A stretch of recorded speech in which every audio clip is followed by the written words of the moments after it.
मैं महिमा आज आपको सुनाऊंगी सुप्रसिद्ध लेखिका मालती जोशी द्वारा लिखी गई कहानी कन्यादान। लेकिन उससे पहले एक अनुरोध, अगर आपको ये कहानी पसंद आए तो मेरे चैनल को सब्सक्राइब और मेरी वीडियो को लाइक और शेयर जरूर करें। आइए सुनते हैं कन्यादान। दूध जलने की अजीब सी गंध पाकर मेरा माथा ठनका। मशीन छोड़कर रसोई में झांका तो देखा दूध उफन उफन कर चूल्हे में जा रहा है और सुम्मी का कहीं पता नहीं है। सुम्मी, मैंने चूल्हे में लकड़ी खींचते हुए आवाज दी। जब कोई जवाब नहीं मिला तो मैं अनायास ही बैठक की ओर मुड़ गई। सुम्मी खिड़की के पास खड़ी आप पलक सड़क की ओर निहार रही थी। तू यहाँ खड़ी है और उधर दूध? दीदी को शायद फिर कोई देखने आए हैं, उसने मेरी बात अनसुनी करके कहा। अच्छा, अब तो मुझे भी कौतूहल हुआ। देखा दद्दू की आलीशान गाड़ी के साथ एक और भी खूबसूरत कार सड़क पर खड़ी है। योगेश कार के दरवाजे पर सबकी आगवानी कर रहा था और दद्दू सीढ़ियों पर हाथ जोड़े खड़े थे। जब सब लोग साथ वाले मकान में अदृश्य हो गए तो मैं वापस मशीन पर आकर बैठ गई। सुम्मी भी मेरे साथ चली आई, पर अब सिलाई में मन नहीं लग रहा था। लड़का कौन सा था री? वह नीले सूट वाला या हरे स्वेटर वाला? मैंने कहा। तुम भी माँ गजब करती हो। जीजी के लिए वह स्वेटर वाला कैसा लगेगा, जरा सोचो तो। सुम्मी ठीक ही कह रही थी। राजी के 5.5 फुटी कद के सामने अच्छे अच्छे लड़के भी बौने लग उठते थे। कितनी ही जगह सिर्फ इसी कारण रिश्ता नहीं हो सका था। तब से लड़के की ऊंचाई का खास ध्यान रखा जाता था। सोचते सोचते मन हठात उदास हो आया। 2 साल पुरानी वह बात याद आ गई। कितना अच्छा घर था। लड़का इंजीनियर, बाप डिप्टी कमिश्नर, ऊंचाई 5 फुट 8.5 इंच थी। फिर भी राजी के सामने जरा सा लग रहा था और राजी ने मना कर दिया था। दूसरे दिन योगेश घर पर आया था। पहले तो उसने राजी को खूब कोसा था, फिर बोला, चाचा जी इतना अच्छा लड़का हाथ से जाने देना नहीं चाहते पिताजी। उन्होंने कहा है कि सुम्मी के लिए बातचीत कर ली जाए। अभी 2 दिन और वे लोग शहर में ही हैं। देखने दिखाने का कहें तो इंतजाम हो भी सकता है। मेरे मुंह में तो जैसे पानी भर आया। बड़ी आशा से सुम्मी के पिताजी की ओर देखा, पर इन्होंने बड़ी विद्रूप मुस्कुराहट के साथ कहा था, योगेश, अपने पिताजी से कहना अपनी बेटी की जूठन यहाँ न भेजें। सुम्मी का बाप अभी जिंदा है। योगेश अपना सा मुंह लिए लौट गया था। बड़ी शान से कह दिया था कि उसका बाप जिंदा है। बाप ऐसे ही तो होते हैं। 2 साल में कितने लड़के देखे हैं। दद्दू को देखो, सारा हिंदुस्तान छान मारा है। कहां कहां से लड़के ढूंढ लाते हैं, पर राजी की कुंडली में पता नहीं कैसे योग हैं। कहां उसकी ऊंचाई आड़े हाथों आ जाती है तो कहीं डबल MA की डिग्री। कभी जीजी को घर पसंद नहीं आया, कभी राजी को बर, और दद्दू या योगेश फिर घूमना शुरू कर देते हैं। जब भी वे लोग कोई लड़का नापसंद कर देते हैं तो मेरा मन उस बच्चे की तरह दुखी हो जाता है जो खरीदी हुई मिठाई नहीं खा सकता, दूसरों की फेंकी हुई उठा नहीं सकता और तरस कर रह जाता है। इन सब बातों को सोच सोचकर आजकल मेरी आंखें अपने आप ही भर आती हैं और किसी काम पर बैठना कठिन हो जाता है। ये तो दिन भर बाहर रहते हैं। दिन भर इतनी बड़ी लड़की आंखों के सामने रहने पर मेरी छाती में कैसा क्या होता रहता है इन्हें क्या पता। कहते हैं तुम नाहक फिक्र करती हो। आजकल तो 25 साल से पहले कोई लड़कियों की शादी की बात सोचता भी नहीं। ठीक है, लेकिन वे लड़कियां क्या दिन भर इस तरह घर में बैठी रहती हैं? लड़की को कॉलेज आप भेज नहीं सकते, खर्च नहीं पूरा पड़ता, इसलिए नौकरी नहीं करवाएंगे क्योंकि इससे आपकी बेइज्जती होगी। फिर वो बेचारी क्या करे? दिन भर माँ के साथ खाना बनवाए, सिलाई करवाए या। माँ, दद्दू आ रहे हैं। कौन? मैंने अपनी विचार तंद्रा से जागते हुए सुम्मी से प्रश्न किया। दद्दू आ रहे हैं, पिछले रास्ते से छत पर होकर आ रहे हैं। मैं तो अबाक रह गई। दद्दू पता नहीं कितने सालों बाद इस घर में आए थे। 4-5 साल पहले मुनीश बहुत बीमार हो गया था, तब आए थे बड़े डॉक्टर को लेकर। बहू, रसोई की चौखट पर खड़े होकर दद्दू ने आवाज दी। मैंने माथे तक पल्लू खींचकर उनके पांव छुए और एक और खड़ी हो गई। बहू, जरा सुम्मी को तैयार करके मेरे साथ भेज दो। राजी को देखने ढेर सारे मेहमान आ गए हैं। उसकी माँ बाहर मेहमानों के पास बैठी है। योगेश की बहू रसोई में अकेली है। सुम्मी साथ रहेगी तो थोड़ा सहारा हो जाएगा, उन्होंने कहा। मैंने सुम्मी की ओर देखा। उसकी आंखों में इनकार साफ झलक रहा था। मैंने आंखों में उसे आदेश दिया और वह पैर पटकती हुई तैयार होने चली गई। दद्दू को मैंने एक भौंड़ा खींचकर दिया और सुम्मी के पीछे पीछे चली आई, यह सोच कर कि ऐसा न हो कि सिलबिलसी चली जाए और जीजी को उसका रिश्ता बताते हुए शर्म लगे। 4 औरतें बाहर की आई थीं, क्या पता कोई घर देखने के बहाने रसोई तक भी आ जाए। सुम्मी तो जैसे भरी बैठी थी, मुझे देखते ही भड़क उठी। उनके सब नौकर चाकर मर गए हैं क्या, जो हमें याद किया गया है? हम नहीं जाएंगे। ऐसे नहीं कहते पगली, वे खुद चलकर बुलाने आए हैं। वैसे ही कोई जरूरत पड़ गई होगी, नहीं तो भला आज तक कभी ऐसा हुआ है? मैंने उसे समझाया। तब बड़े बेमन से उसने अपना संदूक खोला। मैं चुपचाप बाहर निकल आई। अपने मामा की दी हुई बैंगनी रंग की अंबिका सिल्क पहनकर जब वह बाहर आई तो गले में जैसे कुछ अटक सा गया। हाथ में, गले में, सारे शरीर पर कहीं सोने का एक तार भी नहीं था। फिर भी लड़की जैसे लक्ष्मी का रूप लेकर ही इस धरती पर आई थी। याद आया वह छोटी थी तो दद्दू उसे राज लक्ष्मी की जोड़ी के लिए भाग्य लक्ष्मी कहते थे। राजी तो सचमुच राज लक्ष्मी ही है, पर मेरी यह अभागी बिटिया, वह नाम जैसे उसका उपहास ही बन गया था। दद्दू के साथ उसे भेजकर मैं पता नहीं कितनी देर सुम्मी की ही बात सोचती रही। वह पूरे 4 साल बाद उस घर में कदम रख रही थी। अलग होने के बाद इन 2 घरों में ही नहीं, हम लोगों के दिलों में भी दीवार खड़ी हो गई थी।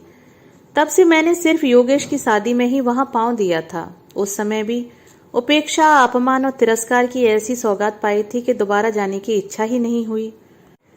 फिर भी मैं होली, दिवाली, दशहरा और संक्रांति पर बच्चों को बड़ों के पैर छूने भेजती। राखी, भाई दूज पर लड़कों को अवश्य भेजती, जिससे कोई यह न कहे कि देने के डर से मुंह छिपा गए हैं। दिया हुआ सब दुगना करके योगेश, लोकेश, सुम्मी के बहाने लौटा जाते। अजीब से संबंध हो गए थे, न छोड़ते बनता था न निभाते। जैसे जैसे बच्चे बड़े होते गए समझने लगे कि उस घर में वे लोग हिकारत से देखे जाते हैं। सबसे पहले सुम्मी ने वहां जाने से इनकार किया। दूसरे वर्ष मुनीश ने भी उसका अनुकरण किया। गिरीश और सतीश तो अभी छोटे थे, पर इस साल से हरीश भी विद्रोही दल में शामिल हो गया था। और कोई बुलाने आता तो सुम्मी तो आज भी न जाती। पर दद्दू की बात और थी, उनकी बात टाली नहीं जा सकती थी। उनके लिए सबके मन में एक ऊंचा आसन है। बंटवारे के बाद भी उस स्थिति में फर्क नहीं आया। ये मुंह से चाहे जो भी कहते रहें, दद्दू की बात टाल दें, ऐसा साहस उनका भी नहीं था। और झगड़ा दद्दू से था ही कब? बैर तो देवर भाभी के बीच था। दद्दू उतने ही निरेह थे जितनी कि मैं, और इस रोज रोज की खटपट से उतने ही त्रस्त भी। जीजी यह देखकर चिढ़ती थी कि लाला जी दिन भर बैठकर ताश खेलते रहते हैं या सिगरेट पीते हैं। खानदानी कारोबार में जरा भी हाथ नहीं बटाते। साल 2 साल बाद घर में एक प्राणी की वृद्धि करना ही उनके पुरुषार्थ की सीमा है। देवर को यह कोफ्त होती थी कि भाभी ठसक किसे दिखाती हैं, वे किसी और का नहीं अपने बाप का माल खा रहे हैं। पर कौन समझाता कि बाप की कमाई कोई जिंदगी भर बैठकर नहीं खा सकता, और दद्दू न होते तो घर की ईंटें तक बिक गई होती। और फिर एक दिन विस्फोट हो ही गया था। कारण चाहे जो भी रहा हो, सालों से सुलगती आग को बाहर आने का मौका मिल गया। कहनी अनकहनी सारी उस दिन जवान पर आ गई थी, और यह बात भी कि अब आगे साथ रहना नहीं हो सकता। दद्दू उस दिन भी बिल्कुल शांत बने रहे। तूफान थमने के बाद भाई को बुलाकर उन्होंने नकदी, सोना, चांदी सबका बराबर हिस्सा संभलवा दिया। नाप जोक करके मकान 2 हिस्सों में बंट गया। नई सड़क पर एक नई फैंसी क्लॉथ की दुकान लेकर दी थी। मुझे अलग हो जाने से जरा भी खुशी नहीं हुई। दद्दू के बच्चों पर मेरी बहुत ममता थी, पर रोज रोज की किलकिल से छुटकारा पाने की राह जरूर महसूस की। 3 महीने बीतते बीतते इन्होंने बकना शुरू किया। बाप दादों की दुकान तो लोग बागों ने अपने लिए रख ली, हमें नई जगह पर बिठा दिया। भला हमें कोई पूछता है वहां? बात दद्दू के कानों तक भी गई और दूसरे ही हफ्ते दुकानों की अदला बदली भी हो गई थी। साथ ही दोनों मकानों के बीच एक लंबी सी दीवार भी डल गई। मैं योगेश राजी को देखने के लिए तरस गई, पर जीजी के रोज रोज ताने भी अब नहीं सुनने पड़ते थे। दुकान नई हो या पुरानी, चलाने से ही तो चलती है। देखते ही देखते दद्दू की नई दुकान भी चल निकली। बीकॉम के बाद योगेश ने भी पास ही में एक रेडीमेड कपड़ों की दुकान खोल ली। लोकेश के लिए एक फैक्ट्री खोली गई थी और वह उसकी ट्रेनिंग के लिए अमेरिका चला गया था। अब इनको यह शिकायत है कि दद्दू के सारे पुराने ग्राहक अपनी ओर तोड़ लिए गए हैं। पहले पहल तो मुझे भी इन किस्सों पर विश्वास आ जाता था, पर बाद में समझ गई कि अपनी अकर्मण्यता पर पर्दा डालने के बहाने हैं सब। पुराने न सही, इतने दिनों में तो नए ग्राहक भी जुट सकते थे। दुकान को ताश का अड्डा बना लेने का अंजाम तो यही होता है। जो आदमी मुझे यह खबर दे गया था उसके सातों पुरखों का इन्होंने तर्पण कर डाला था। धीरे धीरे सारी कैश चुक गई। फिर चांदी का नंबर आया। फिर एक एक करके मेरे गहने भी जाने लगे। तब घबराकर मैंने दद्दू के पास संदेश भिजवाया। उन्होंने खुद जाकर दुकान का मुआयना किया और दुकान में पार्टीशन डलवाकर आधा हिस्सा एक डिस्पेंसरी के लिए किराए पर उठवा दिया। किराया सीधा मेरे पास पहुंचे यह व्यवस्था भी कर दी। उन्होंने बहुत हाय तौबा मचाई। जो जी में आया बकते रहे, पर दद्दू की व्यवस्था को बदलने का साहस न कर सके। इससे भी पूरा न पड़ा तो मैंने छत के 3 कमरे और रसोई अपने लिए रखकर नीचे का सारा हिस्सा किराए पर उठा दिया। ऊपर रहने में ढेर सी असुविधाएं थी, पर एक सुविधा थी। सबसे बड़ी के ऊपर वाला हिस्सा अकेला था और मेरी रसोई में क्या पकता है किसी को पता नहीं चलता था। अपने घर में तो कोई भूखा प्यासा भी रह लेता है, लेकिन बेटी का ब्याह, उसके लिए तो हाथ पांव मारने पड़ते हैं। यह काम तो औरतों के करने का नहीं है। दिन भर घर में बैठी लड़की सूखती जा रही थी और मैं कुछ नहीं कर पा रही थी। धम धम पैर पटकती हुई सुम्मी लौटी तो मेरा ध्यान बटा। क्यों री, गए क्या वे लोग? कैसा है लड़का? राजी से तो ऊंचा ही बैठेगा ना? कितने लोग थे? लड़के की माँ भी थी क्या? तमाम सवाल मैंने एक साथ पूछ डाले, पर सुम्मी ने मेरी एक भी बात का जवाब नहीं दिया और भड़ाक से दरवाजा बंद करके साड़ी बदलने चली गई। मुझे अपने ही ऊपर शर्म आई। कैसे कैसे प्रश्न पूछ बैठी मैं। मुझे अपनी भावनाओं का जरा तो ख्याल करना चाहिए। बेचारी का मन कितना कुड़ रहा होगा कि ताऊजी की यहाँ तो इतनी दौड़ धूप हो रही है, खोजबीन हो रही है, और यहाँ अभिमान के मारे अपने भैया के आगे कभी हाथ नहीं फैलाया था, पर अब कल ही लिख दूंगी कि आकर इसे लिवा ले जाए और जैसे भी हो पार लगा दें। शुक्र है भगवान का कि एक लड़की दी, नहीं तो किस किस के आगे हाथ पसारती। रात खाना परोसते हुए मैंने इन्हें बताया। आज फिर राजी को देखने आए थे। वेरी गुड, उन्होंने हंसकर कहा। बाप ने ब्लैक में खूब जमकर कमाया है। अब छोकरी सब हिसाब बराबर कर रही है। 8-10 हजार तो अब तक देखने ही में ही खर्च हो गए। शादी तो अभी बाकी है। मुझे बात का यह ढंग अच्छा नहीं लगा। कहा, जब संयोग बनेगा तभी ना शादी होगी। बेचारे कोशिश करने में तो कोई कसर नहीं छोड़ रहे, और मैं हाथ पांव धरे बैठा हूँ। यही कहना चाहती हो ना? इन्होंने यकायक गर्म होते हुए कहा। ठीक तो है, मैं दद्दू की तरह हाई क्लास का आदमी नहीं हूँ। रोज रोज इस तरह का आयोजन नहीं कर सकता। तो तुम सोचती हो मुझे कोई फिक्र ही नहीं है? ठीक है, तुमने मेरे बारे में इससे ज्यादा सोचा ही कब है? और थाली सरकाकर उठ खड़े हुए, सुपारी तक बिना खाए बाहर चले गए। मैं बड़ी देर तक वहीं चौके में सिर थामे बैठी रही। इस तरह के सीन आए दिन होते ही रहते थे और हर बार मेरा मन पहले से अधिक उदास हो जाता। जब भी राजी को कोई देखने आया, मैं इनके कानों में यह बात जरूर डालती। मन में एक आशा सी बनी रहती कि कभी तो इनके अंदर का बाप जागेगा। पर सिवा बड़े भाई को गालियां देने के उनसे कुछ नहीं होता था। बहुत हुआ तो मूड खराब हो जाने का बहाना करके बाहर निकल जाते और आधी आधी रात तक घर नहीं लौटते थे। किसी तरह अपने सोच विचार को परे धकेल मैंने रसोई समेटी और बिस्तर पर आकर पड़ रही। दबी दबी सिसकियों की आवाज सुनकर देखा सुम्मी तकिए में मुंह गड़ाकर रो रही है। मैं उठकर उसके पास गई और प्यार से उसके सिर पर हाथ फेरती रही। उस छोटे से घर की चहार दीवारी में दुख सहते सहते हम लोगों का रिश्ता माँ बेटी का ना रहकर सखियों का सा हो गया था। एक दूसरे की व्यथा हम लोग बिना कहे ही समझने लगी थी। देख लली, मैंने उसे थपकते हुए कहा, तू कुछ दिनों के लिए अपने मामा जी के यहाँ हुआ, और कुछ नहीं तो इस रोज रोज की चकचक से ही छुटकारा मिल जाएगा। बाहर रहेगी तो मन भी अच्छा रहेगा। हमें कहीं नहीं जाना है। उसने उसी तरह तकिए में मुंह छिपाए हुए कहा। क्यों नहीं जाना है? भाभी हर चिट्ठी में तेरे लिए लिखती रही हैं। उन लोगों ने 1-2 जगह बात भी। माँ, सुम्मी एकदम उठ बैठी। नाइट लैंप की रोशनी में उसका तमतमाया चेहरा साफ नजर आ रहा था। माँ, तुम्हें कसम है जो तुमने किसी से मेरी शादी के लिए कहा।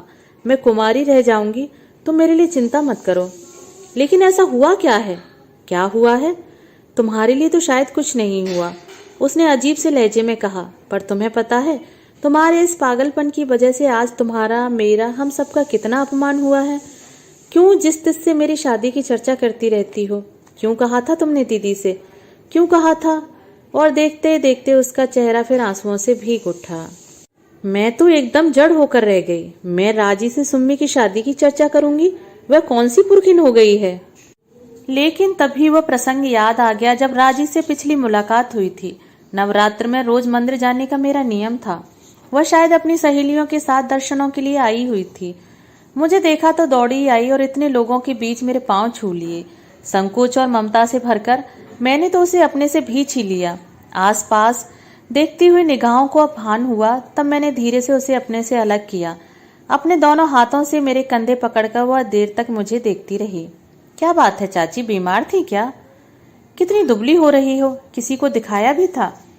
देखते देखते वह बचपन वाली राजी बनी जा रही थी और मुझे रोना आ रहा था। उसे बीच में ही टोककर मैंने कहा, मुझे कुछ नहीं हुआ है। लली, बहुत दिनों बाद देख रही हो ना, इसलिए ऐसा लग रहा है। बेकार की बातें रहने दो चाची, तुम सचमुच बीमार हो और छिपा रही हो। इतनी दुबली तो तुम कभी नहीं थी। बताओ, मेरे सिर पर हाथ रखकर कहो कि तुम बिल्कुल ठीक हो। दो लड़कियां घर में बैठी हैं। यह मेरे मर जाने के ही तो दिन है। क्यों? मैंने प्यार से उसके गाल थपथपाते हुए कहा। यही तो अन्याय है। सारी चिंता तुम लोग अपने सिर पर ले लेती हो और फिर लड़कियों की हालत देखो क्या हो जाती है। और उसने अपने भरे पूरे शरीर की ओर देखकर मुंह बिचका दिया।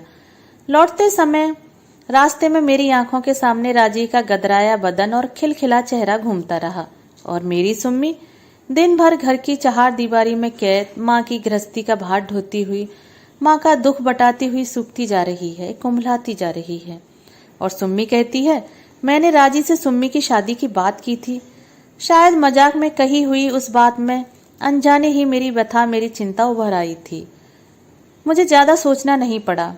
कुछ शांत होने पर खुद सुम्मी ने ही धीरे धीरे सारी बातें बतला दी। मुझसे मिलने के बाद राजी ने एक दिन दद्दू से चुपचाप कह दिया था कि चाची सुम्मी की शादी की चिंता में सूखती जा रही हैं।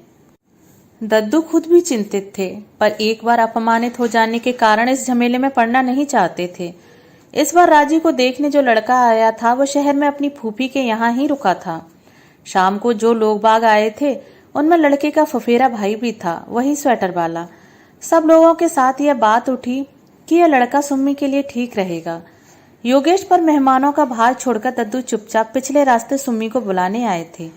वे जानते थे कि किसी और के बुलाने पर वह आएगी नहीं। सुम्मी को सीधे ड्राइंग रूम में ले गए। सबसे परिचय करवाने के बाद उसे राजी के पास बिठा दिया गया था। राजी ने फुसफुसाकर उसे बता दिया था कि वह स्वेटर वाले लड़के को अच्छी तरह देख ले। यहाँ तक तो सब ठीक ही हुआ था। उन लोगों के जाने के बाद सुम्मी आने ही लगी थी कि राजी ने हाथ पकड़कर रोक लिया था।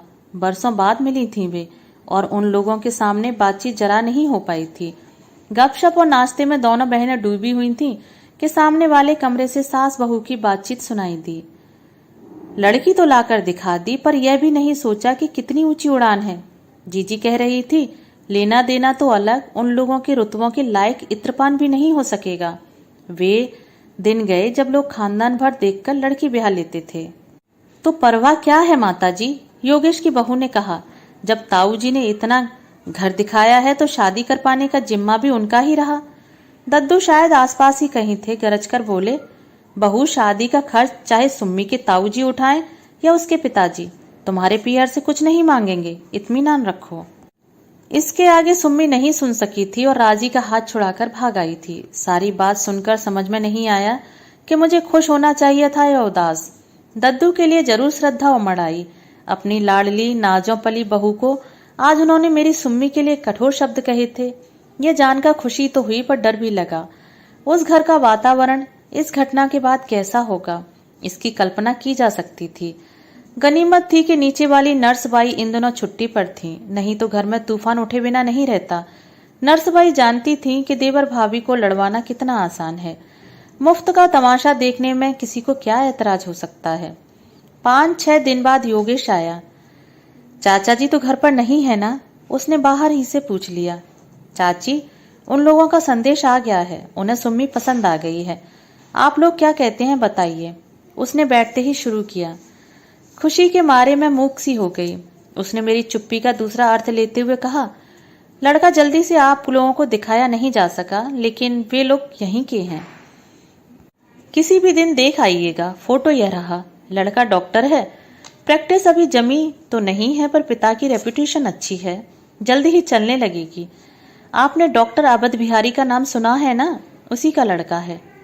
लड़का तो अच्छा है भैया, फिर दद्दू खराब थोड़े ही देखेंगे। ये आप कह रही हैं? हमारे यहाँ आकर सीखिए नुक्स कैसे निकाले जाते हैं, उसने कहा। क्यों, क्या हुआ? लड़का तो अच्छा था, मैंने खिड़की से देखा था।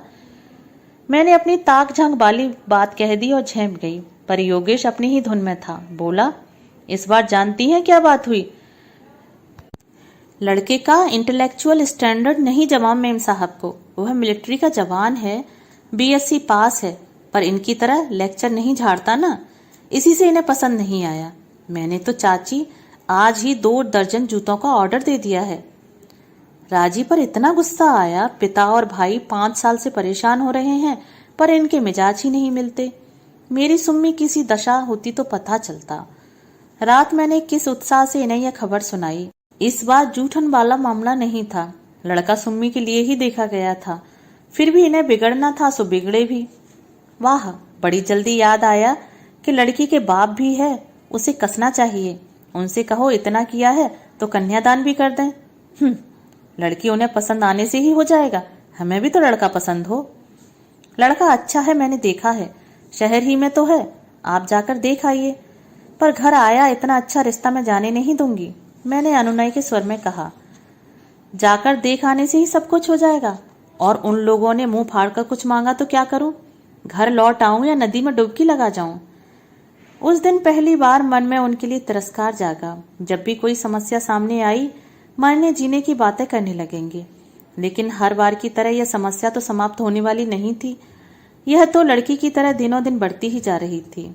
उस दिन मैंने खूब जली कटी सुनाई, न बच्चों का ख्याल किया न पड़ोसियों का। पर इतने दिनों से संचित सारी रोष उड़ेल देने के बाद भी मन हल्का नहीं हुआ, उल्टे और भारी हो गया। यह घर बेच दीजिए, एक बार वह घर से चली जाए तो मैं बच्चों को लेकर सड़क पर भी रह लूंगी, मैंने आखिर में कहा। पर कहते याद आया यह घर भी कहाँ अपना था, आधे से ज्यादा तो रहन पड़ा था। थक हार कर मैं जाकर अपने बिस्तर पर लेट रही। क्या पाप किया था मैंने जो जिंदगी भर इस अकर्मण्य आदमी के पल्ले बंध गई थी। गरीबी से मुझे डर नहीं लगता, अपने पति का साथ हो तो झोंपड़ी भी अच्छी लगती है, नमक रोटी में भी स्वाद मिलता है। फिर 10वीं तक पढ़ी हुई थी मैं। इनकी रईसी ख्याली आड़े नहीं आती तो गृहस्थी का बोझ उठाने के लिए नौकरी भी कर सकती थी। दुख का बोझ अगर बांट लिया जाए तो इतना भारी भी नहीं लगता। पर इन्होंने जिंदगी भर क्या किया, सिर्फ दूसरों को कोसा ही है। कभी दद्दू को उन्होंने ठग लिया मुझे इसलिए कि मेरे आते ही लक्ष्मी उनसे रूठ गई थी, और कभी बच्चों को कि वे अपने साथ भूख और बीमारी के अलावा कुछ नहीं लाए। जीवन में एक तो ऐसा काम करके दिखाते कि मैं गर्व से सिर उठाकर चलती। एक दिन सुबह ही सुबह मुनीश ने खबर दी कि दद्दू आ रहे हैं। हम लोग रसोई में चाय पी रहे थे, बाहर वाले कमरों में बिस्तर फैले हुए थे। मैंने और सुम्मी ने जल्दी बिस्तर समेटे, तब तक दद्दू ऊपर आ गए। बगुले के पंख सी धोती कुर्ता पहने, माथे पर चंदन का टीका लगाए, सीधे मंदिर से आ रहे थे शायद। मैंने सिर पर पल्ला लेकर उनके पांव छुए और उन्हें बुलाने भीतर गई। जंगी व अंडरवियर पहने ये चूल्हे के पास मजे से ताप रहे थे। मनी मन भाइयों की तुलना कर डाली और विषाद से भर उठी। बाहर दद्दू बैठे हैं, मैंने पाजामा पकड़ाते हुए कहा, और जरा ढंग से ही बोलना। उनके गुस्से की परवाह किए बिना मैंने समझाया। वे कमरे में चले गए। मैं दरवाजे से कान लगाए खड़ी रही। योगेश मिला था। दद्दू ने सवाल किया। जी हाँ। उस रिश्ते के बारे में क्या तय किया तुमने? जी, मैंने योगेश को बता दिया था, लड़का हमें पसंद नहीं है। मैं तो दंग रह गई। इन्होंने बाहर ही बाहर इस तरह जवाब भी दे दिया और मुझे बताया तक नहीं। दुख और क्रोध से मेरा सारा शरीर कांपने लगा। उधर दद्दू ने प्रश्नों की झड़ी लगा रखी थी। किसे पसंद नहीं है, तुम्हें, बहू को या सुम्मी को? ना पसंद करने जैसा उसमें क्या है?